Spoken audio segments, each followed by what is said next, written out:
Bonjour à tous. Un jour notre histoire, c'est tous les matins notre rendez-vous pour découvrir ensemble les événements et les personnages qui ont fait notre histoire. L'homme dont j'aimerais vous parler aujourd'hui est un Israélien célèbre né à la date d'aujourd'hui, donc le 8 Iyar 5690, 6 mai 1930.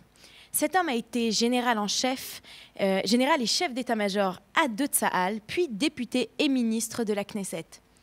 En dépit de tous ses faits d'armes et les réformes qu'il a pu entraîner, il est surtout connu pour une phrase courte mais immense en émotion, transmise dans la radio un matin de juin 1967. « Har Habait Beyadeinu » le mont du temple est entre nos mains. Si vous ne l'avez pas encore deviné, l'homme dont je vous parle n'est autre que Mordechai Motagour. Et c'est le destin de ce soldat hors du commun que j'aimerais vous raconter aujourd'hui.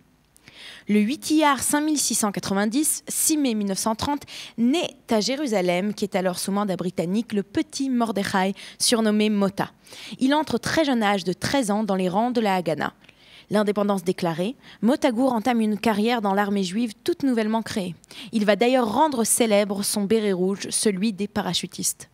Lorsque la guerre des 6 jours débute en 1967, Motagour n'a que 37 ans. Il a été nommé quelques mois plus tôt à la tête du 55e bataillon des parachutistes de l'armée israélienne, une unité déployée dans le désert du Sinaï.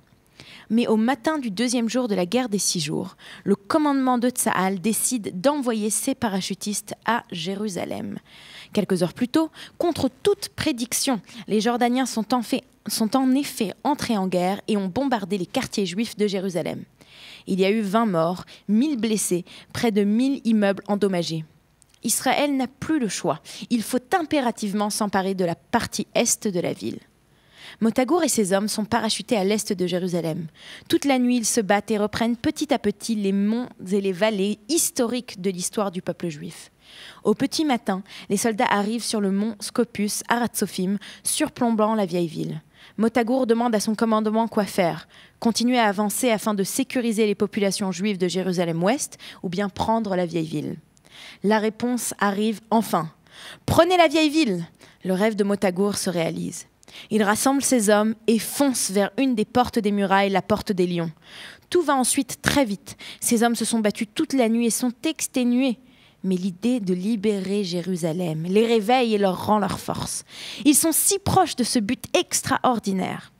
Dans le quartier général de l'armée, on attend avec impatience les nouvelles du front. Et voici qu'enfin, elles arrivent. « Har Habait Beyadeinu » Ces 3 mots, prononcés par Motagour, font vibrer et pleurer toute personne qui les entend, et ce jusqu'à nos jours. Le destin de Motagour ne s'arrête pas seulement après cette inoubliable conquête. Il va continuer à servir dans les rangs de l'armée jusqu'à devenir en avril 1974 le 10e chef d'état-major de l'armée israélienne. Après avoir pris sa retraite militaire, Motagour va continuer et va être élu député du Parti travailliste. Il sera même ministre à 2 reprises.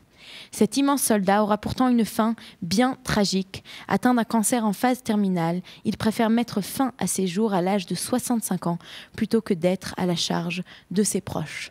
Réécoutons une dernière fois son message.